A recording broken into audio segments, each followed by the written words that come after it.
Jadi belajar jangan malas, jangan lengah.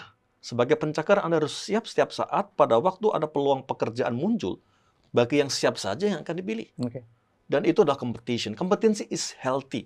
Jadi nikmati saja. Competition bukan sesuatu yang harus dihindari dan takuti.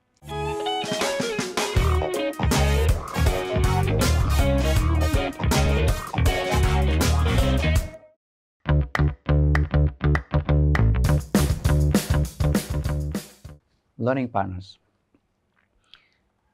Saya selalu mengagumi orang-orang yang terpanggil untuk tidak hanya memikirkan sesuatu yang baik buat bangsa dan negara, bukan sekedar mendiskusikan apa yang baik, tetapi melakukan dan bahkan mengajak orang lain untuk melakukan sesuatu, walaupun itu bukan tugasnya. Hari ini, Learning Partners, kita kehadiran seseorang yang saya sangat kagumi karena menggagas gerakan yang sangat penting untuk pengembangan SDM di Indonesia, yakni Gerakan Nasional Indonesia Kompeten. Weekend Learning Project saat ini kedatangan Mas Yunus Triongo selaku salah satu penggagas GNIK. Selamat datang Mas Yunus di WLP. Terima kasih. Selamat datang, terima kasih Bro Alek. Apa kabar ini? Sangat baik dan saya sangat berterima kasih diundang hari ini. Apalagi yang undang Bro Alek. Wow. Kehormatan bagi junior mengundang senior. Ya. By the way, selamat dulu ya. Kemarin kongres yang kedua GNIK sudah berlangsung dengan sukses. Boleh diceritakan sedikit Mas Yunus, apa sih sebenarnya GNIK ini dan kemudian sudah sampai mana gerakan ini berjalan? Iya, Bro Alek, saya sebenarnya merasa ya bahwa ini hanya sekedar bagaimana kita melakukan sesuatu untuk bangsa ini ya. Gerakan Nasional Indonesia Kompeten itu berawal dari 3 orang penggagas ya. Saya masih ingat ada almarhum Didik Kuntadi ya. Beliau sebagai waktu itu ketua Forum Human Capital Director di Indonesia.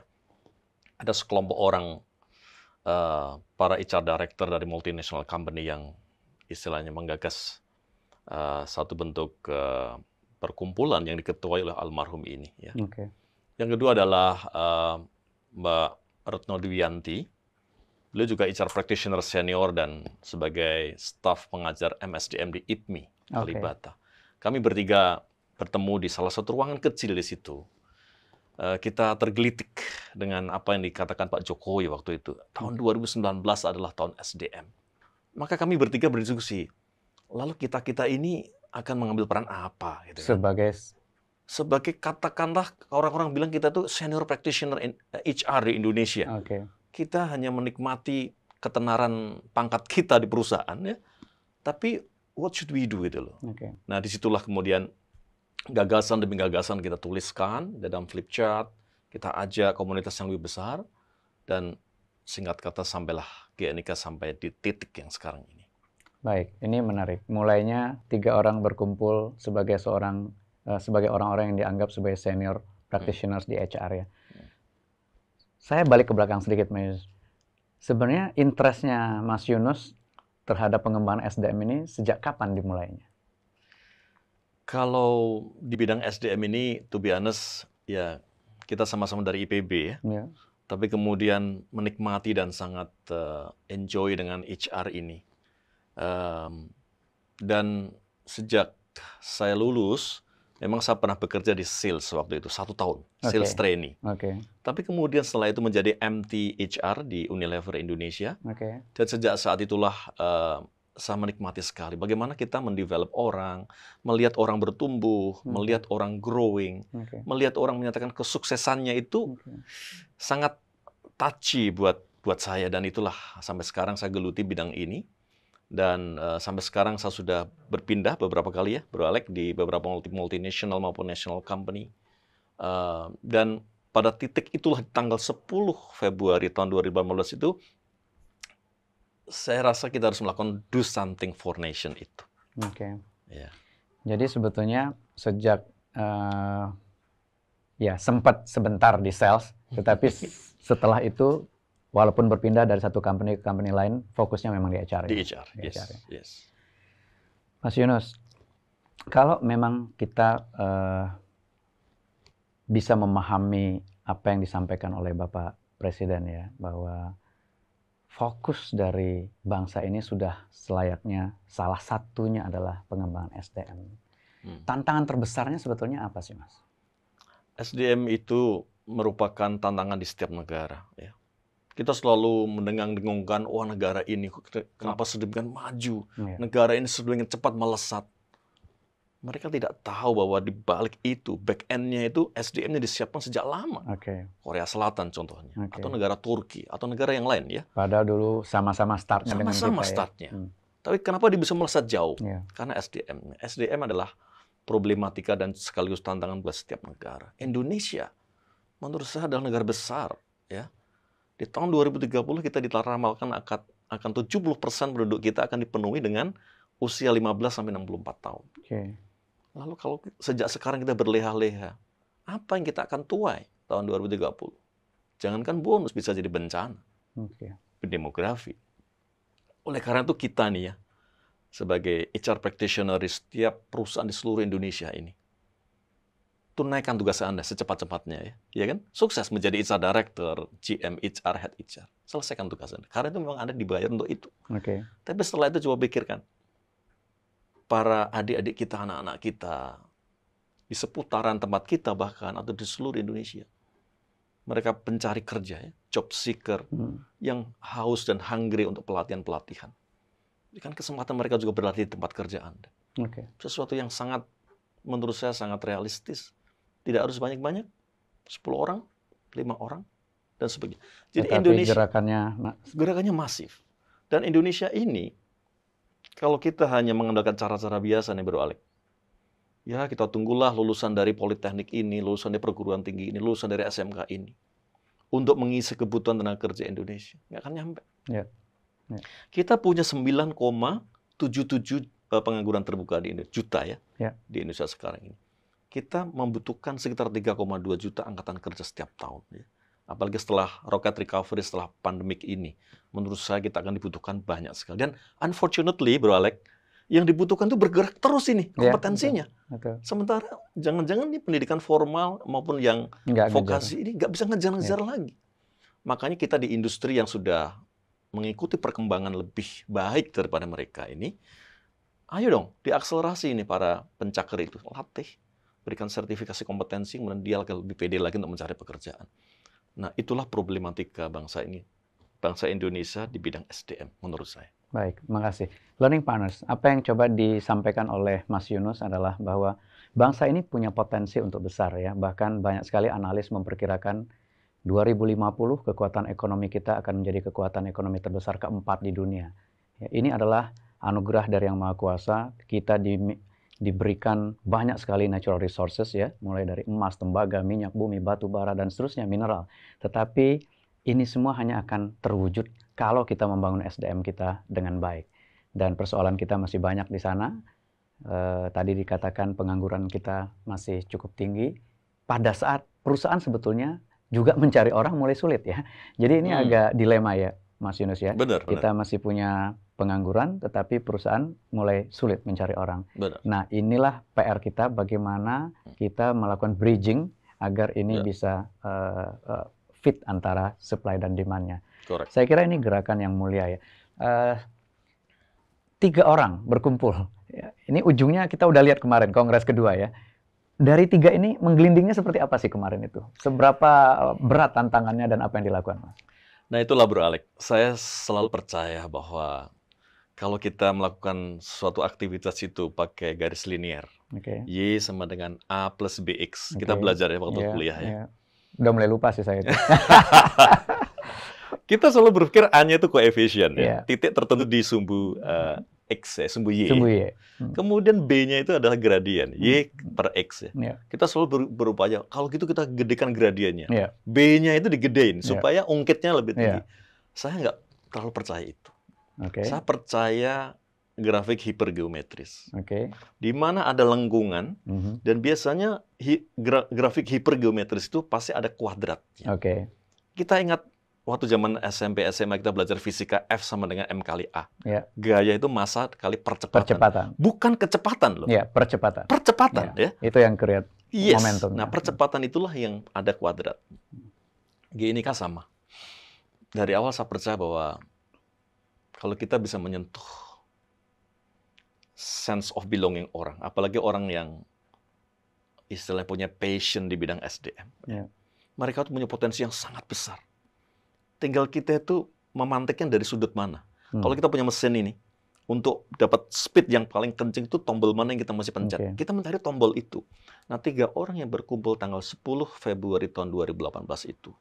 Kemudian kita gedein lagi di tanggal 10 Maret tahun 2018. Oke. Kita kumpulkan, saya sebut aja karena tempat ini bersejarah buat GNIK, adalah Honey and Me Cafe. Oke. Di Jalan Wijaya, Wijaya 9, nomor 4A dan 4B. Oke. Di situ kita berkumpul ada sekitar 16 orang. Berdiskusi dari ide-ide kecil itu menjadi, wah, kayaknya inilah saatnya kita bergerak. Dan dari situ kemudian disupport oleh Kemnaker waktu itu. Oke. Kita berkumpul di tripartit, ruang tripartit, muncul lagi 36 orang Oke. dari seluruh Indonesia. Dari Semarang, 3, 16, 18, 36. Oke. Surabaya datang dan sebagainya. Dan disitulah kemudian eksponensial efek itu muncul. Bahwa ternyata passion kita, keinginan kita itu disambut oleh banyak orang. Itulah yang membuat kita semangat. Terus berkembang terus sampai akhirnya tanggal 21 November tahun 2018 kita adakan Kongres Nasional Indonesia Kompeten yang pertama.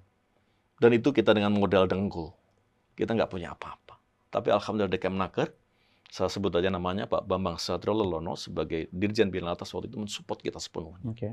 Acara diadakan di Bidakara dengan peserta spektakuler di atas 900 sampai 1000. Oke. Dan disitulah kita merasa bahwa wow, this is the time. Ya, kita Ternyata bergerak. temannya banyak. Ternyata temannya banyak. Dan pada waktu orang-orang yang punya passion mengembangkan SDM itu disentuh hatinya, disitu mereka datang dengan sukarela. Dan sampai sekarang ini GNIK berpedoman pada apa? Nirlaba dan volunteerism. Oke. Jadi kita semakin banyak belajar dari banyak kejadian. Volunteerism itu is amazing. Ya. Nirlaba itu adalah memberikan semangat kepada kita bahwa kita tidak ada agenda apa-apa. Mas Yunus, ini 3 kali saya mendengar Mas Yunus bicara tentang passion.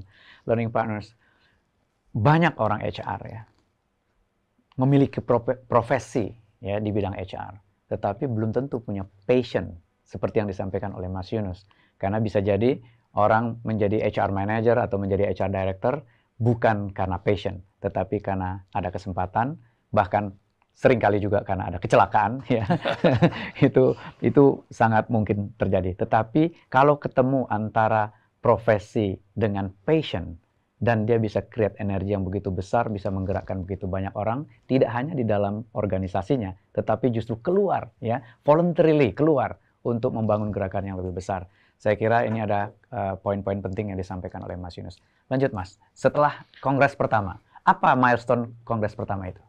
Kongres pertama itu memberikan amanah kepada everybody yang mengaku sebagai pejuang kompetensi. 1, kompetenkan praktisi HR di seluruh Indonesia. Kita targetkan 4.000 waktu itu. Ternyata kita salah nge-set target, Bro Alek. Sekarang ini udah 25.000. Wow, target 4.000, achieve 25.000. Makanya di dalam kongres kedua kemarin, saya nggak rela dengan angka itu. Saya naikkan menjadi 40.000. Luar biasa, eksponensial lagi. Eksponensial. Dan kalau kita nanti diberikan waktu ketemu Pak Jokowi, itu saya akan jadikan 400.000. Karena kalau supportnya langsung dari very top management, langsung.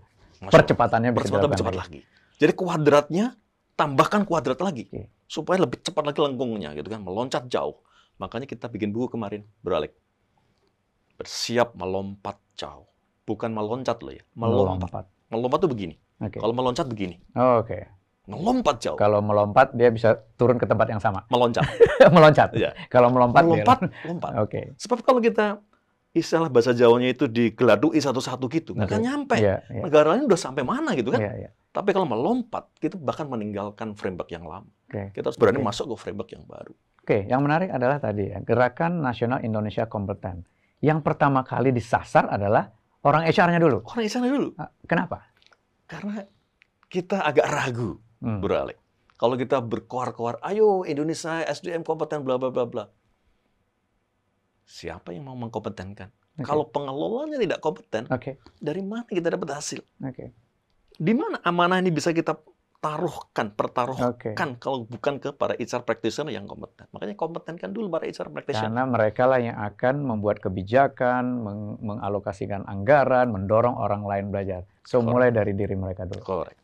Nah, itu yang pertama. Jadi setelah kongres yang pertama itu satu. Oke. Yang kedua adalah berikan kesempatan pemanggangan kepada para pencaker di perusahaan Anda. Oke, yang which is ada di lingkar pengaruh Anda sendiri. Ada dalam circle of influence kita. Iya.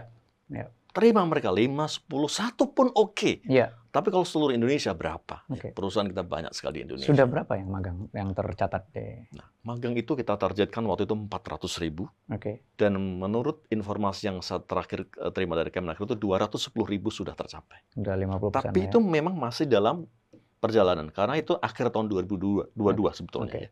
Dan kemarin kita tetap taruh 400.000. Kita geser lagi sampai tahun 2024. Tapi setelah podcast ini beredar, naikin 1 juta dong, masa cuma 400.000? Harus dong. Iya, kan ini para HR practitioner di luar sana mudah-mudahan juga tergerak ya. Iya. Lingkar pengaruh kita sendiri ya, magang 5-10 orang di company kita ya. Kemudian itu manfaatnya buat mereka yang magang akan berbeda sekali ya rasanya buat mereka ya, kesempatan itu. Ya. Banyak sekali Bro Alex testimoni dari anak-anak magang. Saya itu teranyuh. Bagaimana dia bercerita, dikasih tugas yang jelas, mengisi logbook setiap hari, 2 minggu sekali ketemu mentor. Dan itu kami lakukan sekarang ini. Kami sudah bekerja sama dengan 119 perguruan tinggi dan sudah MOU dengan GNIK. Saya juga kaget. 119 perguruan tinggi se-Indonesia dari 135 lokasi yang berbeda. Saya, wow. Berarti saya semakin yakin ya bahwa menjadikan SDM unggul itu adalah sebetulnya itu adalah passion semua orang. Tinggal bagaimana itu menghidupkannya, menumbuhkannya, nurturing, menjadikan itu ownership yang kuat. Dan kita orkestrakan dengan lebih cepat lagi bergeraknya. Wow, Mas Yunus. Ini berangkatnya kan dari teman-teman di swasta ya. Nggak ada instruksi sebetulnya. Kalau kami di pemerintahan kan institusi memang tugasnya begitu ya. Tugasnya kami memang menyiapkan kebijakan, menyiapkan anggaran, menyiapkan program-program untuk pengembangan SDM. Tapi teman-teman ini kan nggak ditugasin ya, volunteer ya, volunteer melakukan itu gitu. Bagaimana memaintain ya? Memulai biasanya sih gampang, kita ngumpul yuk, kita lakukan sesuatu. Tapi ada nggak kalanya pada suatu titik energinya habis, kok nggak dapat support, frustasi apa? Pernah nggak ngalamin Mas? Sangat. Dan memaintain suatu yang kita mulai dengan semangat yang kuat pun itu bisa meredup. Banyak beberapa kali kita mengalami situasi di mana ternyata kita tidak disupport nih dari teman-teman, sebagian teman-teman kita. Tetapi pada saat yang sama, saya selalu believe ya, bahwa kalau kita berusaha keras, fokus untuk mencapai yang kita inginkan, itu Tuhan tidak tidur. Selalu ada kelompok lain yang juga mensupport, datang tiba-tiba mensupport. Saya terus terang saya ucapkan terima kasih pada teman-teman HR practitioner senior yang membantu ya. Menyiapkan apartemennya untuk pertemuan, menyiapkan training centernya untuk pertemuan. Saya sebut di sini misalnya seorang Mbak Ripi ya, Mangku Subroto misalnya. Tiba-tiba beliau calling saya, Mas Yunus, saya di apartemen saya aja kumpul-kumpul. Semua aku yang nyediain. Bayangin, kita nggak punya uang nih, tapi ada seseorang yang mau membantu. Tiba-tiba aja. Tiba-tiba membantu. Terus Pak Willy Sailan dari Unilever Indonesia, Mas Yunus pakai aja learning center saya di Megamendung. Kita kumpul di situ, dan di situlah lahir yang istilahnya identitas kita yang kita serukan bahwa kita semua adalah pejuang kompetensi, itu lahir dari Megamendung. Dari learning centernya PT Unilever. Jadi istilah pejuang kompetensi mulainya di sana? Dari Megamendung. Deklarasi Megamendung. Dan seterusnya masih banyak lagi teman-teman yang lain dari kementerian, terutama Kemenaker ya, yang sangat mensupport kita karena memang senada, dan saya pikir waktu Pak Hanif itu support datang aja begitu ya. Datang aja. Saya semakin yakin Bro Alex bahwa kalau kita melakukan sesuatu untuk orang lain, itu Tuhan tidak tidur. Selalu akan datang orang membantu dengan cara yang tidak kita duga-duga. Dan sampai sekarang kalau ditanya, kok bisa sampai sekarang kayak gini ya? Saya juga sebetulnya tidak paham sebetulnya. I do not understand. Kenapa bisa sebesar ini sekarang ini? Dan ini kalau divaluasi ini nggak tahu ini sudah nilainya berapa. Tapi unfortunately kita bukan itu tujuan kita. Tujuan kita adalah membesarkan lagi gitu. Mas, menarik, Learning Partners. Sebagai profesional ya, yang biasanya berpikir rasional gitu ya. Mas Yunus ini yakin sekali kalau kita fokus kepada sesuatu dan kita melakukan sesuatu untuk kepentingan orang lain, Tuhan tidak tidur. Ya. Ada saja kemudahan-kemudahan, bantuan-bantuan yang datang dan kita tidak pernah duga datangnya dari mana. Ya, saya kira ini moral eh, pesan moral yang diberikan oleh Mas Yunus juga patut saya highlight pada kesempatan ini. Mas Yunus, tadi up and down ya, support nggak ada, tapi tetap fokus. Percaya bahwa nanti akan ada yang bantu ya, Tuhan tidak tidur. Ini luar biasa sekali. Dan memang terjadi begitu ya. Tiba-tiba datang support, apartemennya dipakai, tiba-tiba datang support, learning centernya dipakai, dan segala macam begitu. Ini tentu akan menambah semangat lagi ya, menambah semangat lagi. Jadi sempat turun, kemudian naik lagi ya. Kayak semangat itu kan kayak roller coaster aja. Cuman seberapa cepat kita bisa naik lagi pada saat dia sempat turun. Dan kemudian lahir istilah pejuang kompetensi. Apa sih sebenarnya yang diperjuangkan tadi ya? Para praktisi HR ini harus kompeten dulu, oke. Masuk akal ya. Bagaimana mungkin dia mengkompetenkan orang lain kalau dianya tidak kompeten. Kemudian coba deh buka pintu. Masuk akal ya. Pencari kerja di luar sana dibukain pintunya. Tapi kan tidak berhenti di situ saja dong. Sebenarnya ujungnya di mana dan milestone berikutnya sih apa sih, Mas? Iya. Ini tadi sebelum saya lupa, saya juga ingin menyebut satu teman yang juga membantu Bro Alex. Pak Mas Aloysius Budi Santoso juga pernah menyediakan kantornya untuk tempat kita untuk bercengkrama, berdiskusi mengenai hal-hal yang bersifat strategis nasional. Nah, kembali ke yang tadi, sebetulnya apa sih yang mau dituju gitu kan ya? Kita itu selalu didengang-dengangkan dengan bonus demografi. Nah, tahun 2030 itu katanya dependensi rasio itu paling rendah. Artinya 70% penduduk Indonesia itu didominasi oleh angkatan kerja produktif, usia 15 sampai 64 tahun. Kalau kita itu berdiam diri berleha-leha sekarang ini, tiba-tiba 2030 itu nyampe di situ. Ternyata 70% itu unskilled semua. Negara pusing, Pak. Presidennya waktu yang jadi 2030 itu pusing kan? Gimana ngehidupinya, gimana menjaga supaya mereka juga tetap aman, nyaman, dan tidak terjadi gangguan kriminalitas dan sebagainya. Nah, oleh karena itu tujuan akhirnya adalah di situ tuh. 2030. Tentunya kalau mau ditarik lebih panjang lagi, Bro Alex, itu 2045 Indonesia emas ya. Tapi 2030 itu sebagai proyek antar, makanya kita sekarang ini ayo dong bergegas gitu. Lakukan sesuatu untuk tingkatkan kompetensi SDM Indonesia.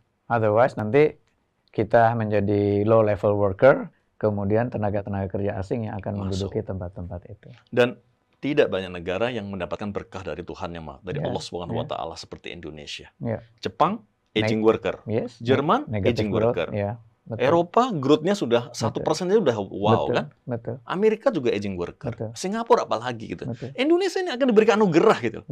Tapi ayo dong, para praktisi HR ini bangun dong, jangan hanya skeptical dan selfish. Ya kalau saya HR director, saya dapat piagam di mana-mana, saya dapat bonus gede karena saya fasilitas dan sebagainya. That's your job. Tapi bagaimana dengan teman-teman adik-adik kita, anak-anak kita di luar sana yang butuh bantuan ya, ulurkan tangan kita, pelatih, tapi kompetenkan kita dulu ya. Kalau kita belum kompeten, bagaimana kita bisa mengkompetenkan orang lain? Jadi kalau ditanya tujuan berikutnya apa? 2030. Ya, which is kita juga belum yakin apakah masih ada atau tidak ya. Tahun itu ya. Ya moga-moga Allah memberikan umur panjang pada kita nih semua ya. Tapi kita harus taruh cita-cita setinggi langit. Saya terinspirasi dengan salah satu narasumber anak muda di kongres kemarin, Mas Bro Alex. Bahwa ternyata itu ada anak muda kita yang ngambil doktoral di Oxford di UK. Satu lagi di Amerika yang salah satu penemu di vaksin AstraZeneca. Dan 2 orang anak muda ini masih muda loh. Kalau kita kan mungkin sudah pernah muda di zaman. Pernah muda. Mereka itu memberikan inspirasi pada saya dan pada teman-teman peserta kongres itu. Kalau Anda meng-create cita-cita, maka cita-cita itu harus membuat Anda itu sampai scary gitu. Tapi kalau Anda meng-create sesuatu keinginan, tapi itu mudah dicapainya, mungkin itu is not enough gitu loh. Nah, taruh suatu yang Anda ingin capai itu sampai Anda itu grogi, Anda nervous, Anda scary mencapainya bisa gimana? Bisa dicapai apa enggak? Itu baru cita-cita. Wisdomnya lebih baik cita-citanya tinggi sekali dan tidak tercapai daripada cita-citanya kerendahan mudah sekali dicapai gitu ya. Learning partners. Saya secara implisit tadi mendengar dari walaupun tidak disampaikan secara eksplisit oleh Mas Yunus ya, bahwa tugas membangun SDM ini nggak bisa hanya menjadi tugasnya pemerintah. Siapapun pemerintahnya nanti di 2030 perlu kita bantu sejak sekarang ya. Dan partisipasi voluntarily dari teman-teman swasta yang bergerak seperti ini akan membuat puzzle-puzzle yang kokoh untuk pengembangan SDM. Karena pemerintah punya keterbatasan anggaran, keterbatasan resources, keterbatasan segala macamnya. Kita perlu bergotong royong bersama-sama, dan inilah secara implisit yang sebetulnya disampaikan oleh Mas Yunus. Betul ya Mas ya? Sangat betul. Jadi ini bukan agenda pemerintah saja, bukan agenda seorang HR director di suatu perusahaan. Ini tuh masalah bangsa. Ya. Masalah bangsa itu adalah nama baik dan harga diri menurut saya. Ya. Jadi memang harus kolaborasi. Ya. Pemerintah di antara kementerian juga harus berkolaborasi, Ya.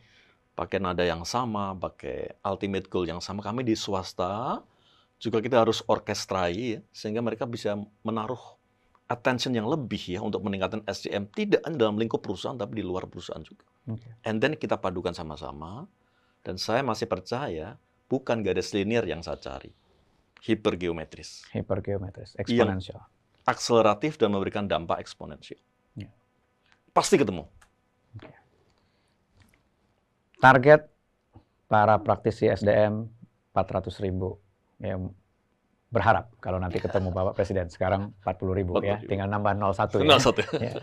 Target berikutnya, buka kesempatan magang untuk pencari kerja agar mereka bisa memahami, bisa mengakselerasi, menyesuaikan diri mereka dengan tempat kerja.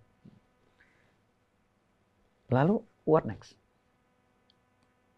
Kolaborasi dibangun antara swasta, pemerintah ya. Terus apa lagi Mas? Ya. Yang ketiga yang tadi masih saya memang hidden. Okay. Kita ini kalau punya cita-cita, kita sudah mengidentify stakeholders yang terlibat. Tapi kalau dengan cara yang tidak cermat, maka pencapaiannya itu bisa tarsok-tarsok kan? Yeah. Kalau kita baca bukunya Ramcharan dan Larry Bossidy, mengatakan bahwa execution. Yes. The best strategy is execution. Yeah. Makanya kita harus mampu membuat industry transformation strateginya seperti apa, job future map-nya seperti apa, kemudian manpower planning-nya seperti apa. GNIK sekarang lagi diberikan assignment oleh Kemnaker untuk memotret kebutuhan SDM dan peta kompetensi untuk 3 sektor utama atau prioritas. ICT, pariwisata, dan otomotif.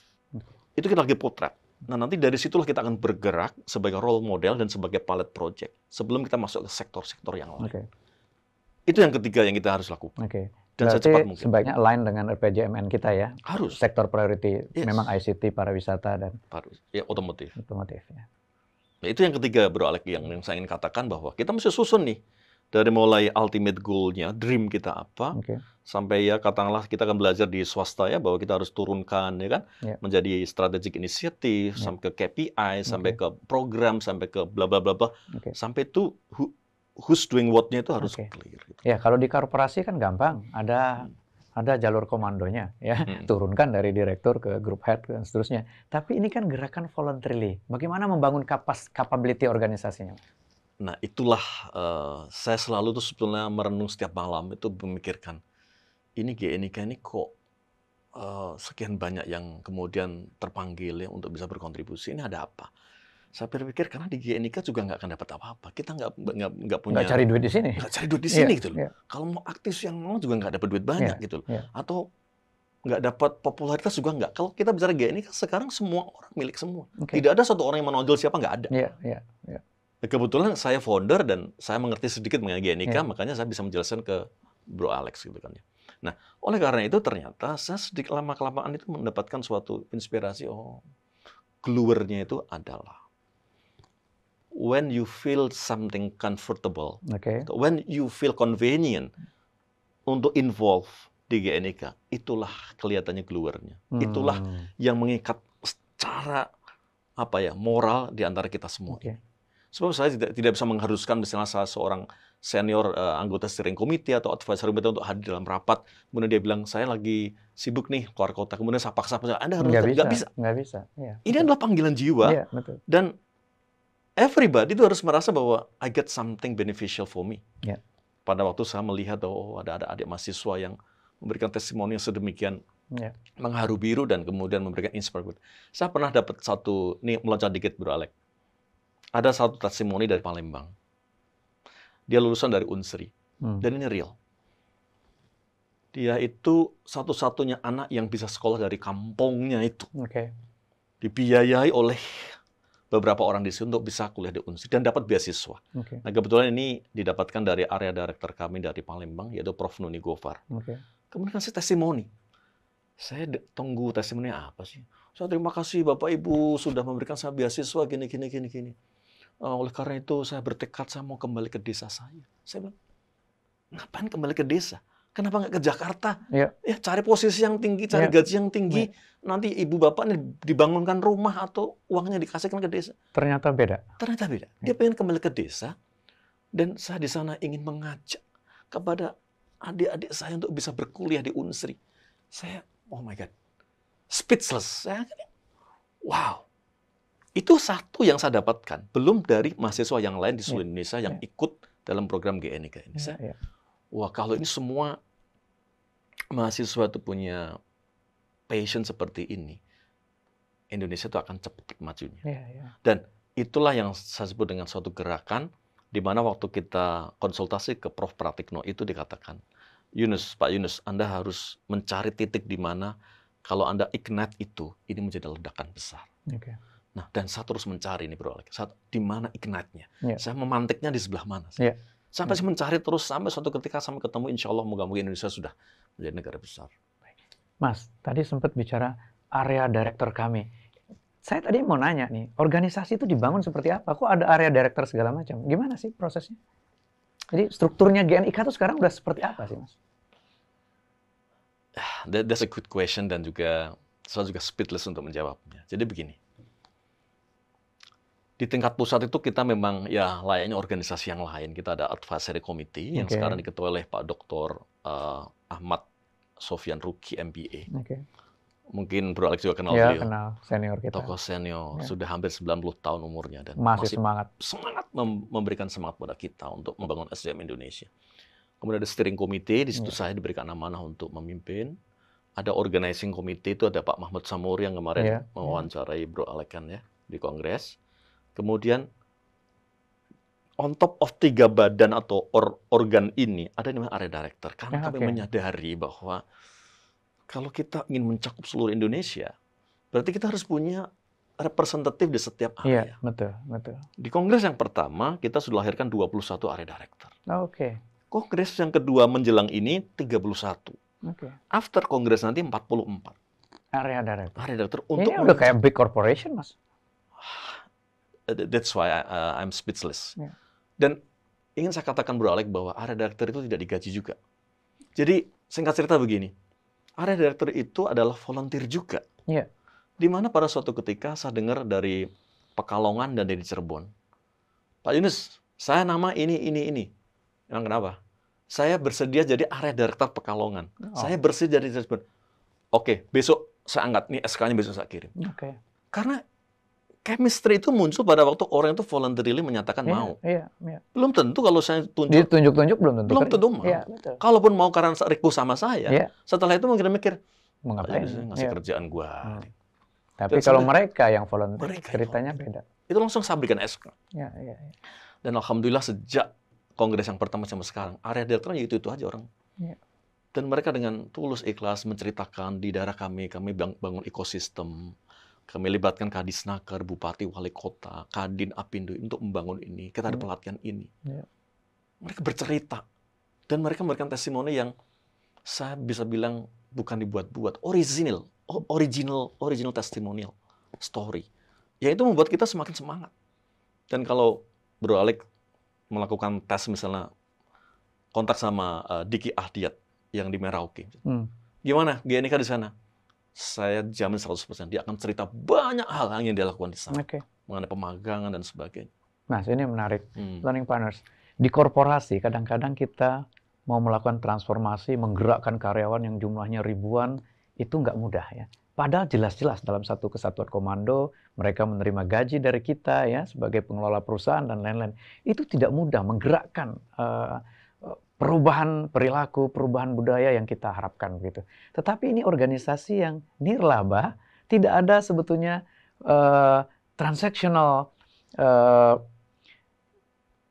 materials yang bisa ditawarkan oleh GNIK kepada para volunteer tadi gitu, tapi mereka bisa bergerak bersama-sama.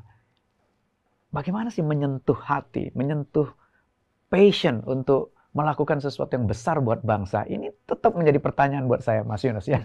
Jadi walaupun saya di praktisi HR cukup lama gitu ya, orang HR kadang-kadang, ya maaf nih tidak semua ya, kadang-kadang ngurusin dirinya aja enggak gitu. Ya, mereka nggak belajar, mereka nggak improve kompetensinya. Sekarang disuruh volunteer untuk menggerakkan orang lain, ya. Apalagi sih yang dilakukan oleh teman-teman senior ini, ya? Selain tentu menceritakan ini mimpinya kita harus melakukan sesuatu buat negara dan segala macam. Ada nggak tips-tips yang day to day dilakukan? Saya yakin kok ada itu. Mungkin memang saya harus menyatakan, I have to admit, Bro Alex, bahwa mungkin bukan saya yang bisa merepresentasikan apa yang sudah dilakukan para senior di pengurus pusat GNIK. Saya mungkin hanya mengambil secuil dari apa yang saya tahu ya. Bahwa pertama kita itu walk the talk ya. Jadi kalau kita bicara memang ini bukan bisnis, maka kita harus tunjukkan ini bukan agenda bisnis. Dan orang lain tuh akan melihat terus. Saya melihat banyak perkumpulan, asosiasi dan sebagainya yang kemudian muncul ada interest pribadi, lenyap dari ditinggalkan oleh banyak orang. Itulah walk the talk. Dan saya yakin para anggota steering committee, anggota advisory committee, organizing committee yang menonton podcast ini, moga-moga Anda mengamini bahwa kita memang melakukannya dengan tulus ikhlas. Ya kan? Dan itulah nilai-nilai itu yang barangkali ya, barangkali mengilhami para area director itu melihat bahwa yang di pusat seperti ini. Dan yang kedua yang kita lakukan adalah teman-teman di daerah itu ternyata butuh advocation.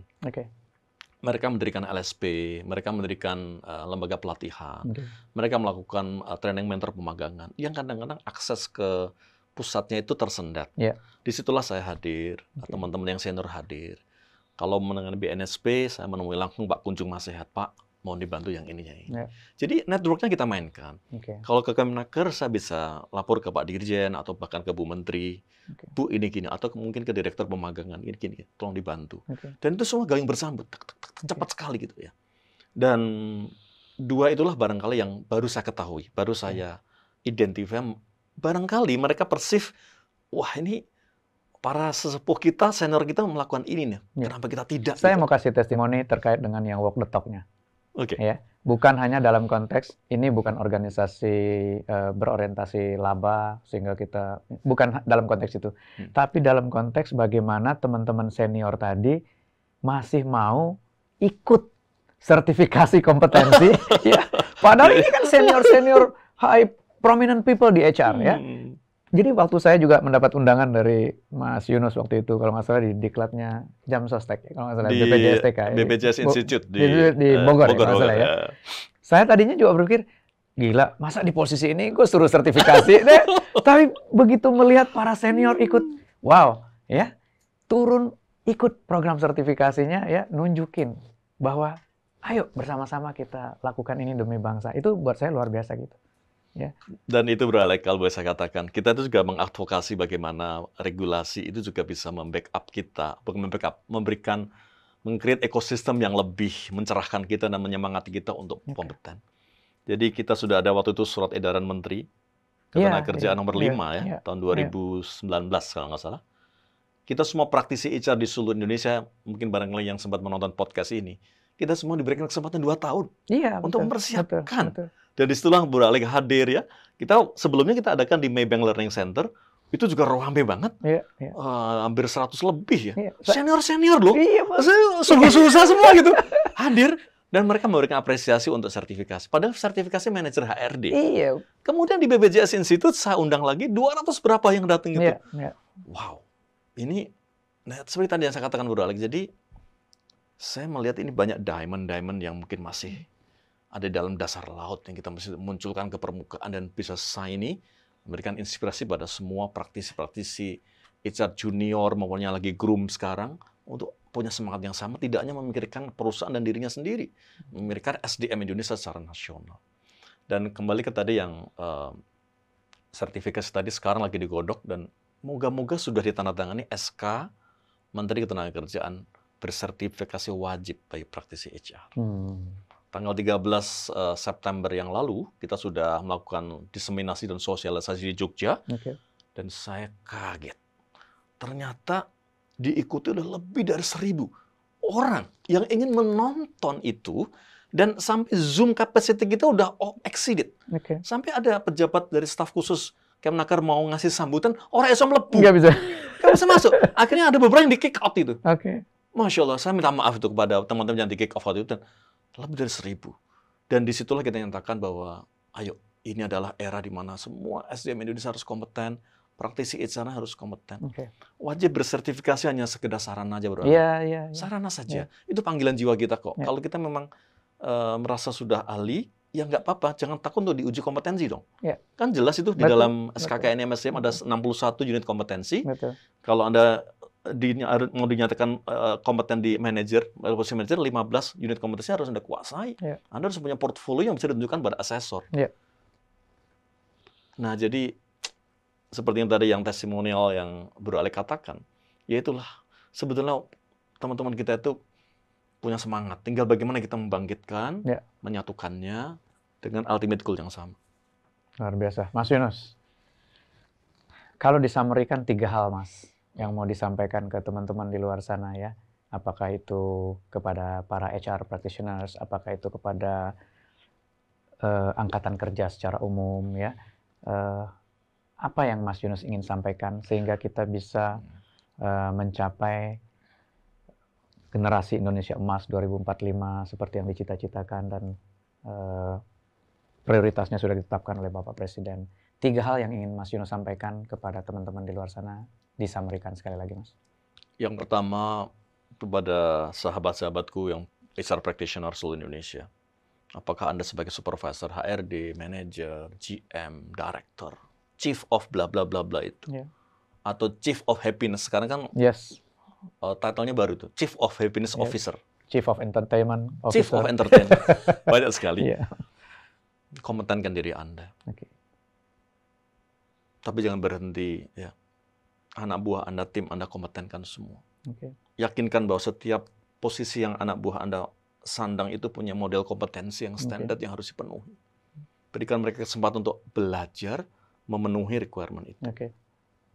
Anda kalau tinggal di bekerja di perusahaan atau di suatu institusi atau di public sector, Anda seperti kabiro, organisasi, dan SDM di setiap kementerian itu, tanggung jawabnya adalah mengkompetenkan SDM di kementerian itu. Kompetenkan mereka. Berikan pelatihan yang terstruktur, model kompetensi yang standar. Mereka tahu di mana mereka harus mengisi fulfill gap-nya itu loh. Mereka bisa belajar, punya freedom untuk belajar. Setelah itu, berikan kesempatan orang lain. Di luar sana ada 9,77 juta pengangguran terbuka. Berikan kesempatan. Bergerak bersama-sama. Tapi saya katakan, 5 orang boleh, 1 orang juga boleh, 10 orang oke, 100 lebih baik. Berikan kesempatan, dilatih dengan program pemagangan yang terstruktur, dan diakhiri dengan sertifikasi kompetensi. Itu kepada para practitioner. Kepada para job seeker di seluruh Indonesia, jangan kecil hati. Indonesia negara besar. Kita punya peluang besar untuk melakukan rocket recovery setelah pandemi COVID-19 ini. Siapkan diri Anda. Pemerintah sudah menyediakan kartu prakerja. Manfaatkan sebaik mungkin untuk berlatih apapun. Ya. Kemarin kita dapat informasi dari Pak Rudi Salahuddin, ya. Lebih dari 80% ya. Mereka puas ya terhadap pemanfaatan kartu prakerja ini. Belajar. Belajar is your right. Dan menjadi sukses adalah hak kita semua. Jadi belajar, jangan malas, jangan lengah. Sebagai pencakar, Anda harus siap setiap saat pada waktu ada peluang pekerjaan muncul. Bagi yang siap saja yang akan dipilih. Dan itu adalah competition. Kompetensi is healthy. Jadi nikmati saja. Competition bukan sesuatu yang harus dihindari dan takuti. Dan kepada semua pemangku kepentingan Bro Alek di seluruh Indonesia, saya melihat ada beberapa kementerian teknis, Kemnaker, Kemenpan RB yang Bro Alek sekarang ada di sana. Atau mungkin Kemenperin, atau Kemendikbudristek, atau Bappenas barangkali ya. Dan di situ ada badan-badan BNSP macam-macam. Dan di swasta juga banyak ya asosiasi-asosiasi Ya, profesi ya, industri. Ayo dong, kita mesti berkolaborasi. Memang kalau collaboration desainnya itu belum ada, mungkin orang memang bingung. Ini aku harus perannya mengapain? apa nih? Peran Ya, apa gitu kan? ya, Tapi collaboration ini GNIK menyediakan sebagai platform terbuka. ya. Kita punya banyak agenda. Kalau memang teman-teman dari semua stakeholder itu mengikhlaskan hati untuk membangun ini, ayo kita bergerak bersama. Tidak harus atas nama GNIK. Oke. GNIK hanya menyediakan tempat saja. Oke. Atas nama masing-masing juga boleh. Karena prinsipnya GNIK kan mengembalikan lagi, Bro Alek, Ya. ke masing-masing orang. Ya. Bahkan ke setiap individu. Bahkan ibu-ibu rumah tangga yang ingin mengompetentkan anaknya juga boleh masuk Ya, GNIK. ya, ya, ya. Tukang cendol, tukang lontong sayur yang Ya, organisasi terbuka. terbuka, siapapun boleh masuk. Ya. Jadi 3 itu saja yang barangkali ingin saya sampaikan dalam podcast ini. Ya, moga-moga kita diberikan kesehatan terus ya, keleluasaan kemudahan oleh Allah Subhanahu wa taala untuk do something even small for others. Ya. Gitu. Terima kasih Mas Yunus. Learning Partners, ada 3 hal yang di-highlight oleh Mas Yunus. Pertama, kepada HR practitioners di luar sana, kompetenkan diri Anda. Saya kalau boleh memperluas sedikit, bukan hanya kepada HR practitioners, kepada seluruh leader. Mulai dari diri kita dulu ya. Eager untuk belajar, kompetenkan diri kita. Lalu yang kedua, lingkar pengaruh kita tadi. Ya, kita punya tim, kita punya subordinate. Setiap leader punya followernya. 2 cerita ya, diri kita, kemudian lingkar pengaruh ketiga. Dan yang ketiga yang disampaikan oleh Mas Yunus adalah bangun kolaborasinya. Ini bukan tugas yang bisa dikerjakan sendirian oleh pemerintah. Swasta, pemerintah, para stakeholders lain. Kalau kita bersama-sama bergotong royong, impossible is nothing. Indonesia emas adalah anugerah yang harus kita raih bersama-sama. Sudah diberikan kemudahan oleh Yang Maha Kuasa, tinggal kita bersama-sama mewujudkan itu. Saya kira itu 3 hal yang ingin disampaikan oleh Mas Yunus. Mas Yunus, sukses terus dengan gerakannya. Terima kasih, Bro Alek. Stay in touch, walaupun kadang-kadang saya dalam tugasnya tidak selalu merespons dengan cepat begitu apa yang tetapi percayalah kita semua menyiapkan hal yang sama, perahu-perahunya kita tata, kemudian kita berharap bisa membangun kapal induk yang besar ini menuju kejayaan Indonesia. Sukses buat teman-teman. Salam buat teman-teman semuanya. Mudah-mudahan apa yang tadi Mas Yunus cita-citakan bersama-sama bisa terwujud. Segera bisa berkolaborasi dengan para pengambil keputusan, dengan pemerintah untuk bergotong royong bersama-sama. Terima kasih Mas Yunus. Matur nuwun. Terima kasih, Bro Alek. Terima kasih banyak. Learning Partners, sampai ketemu. Salam Learning Partners.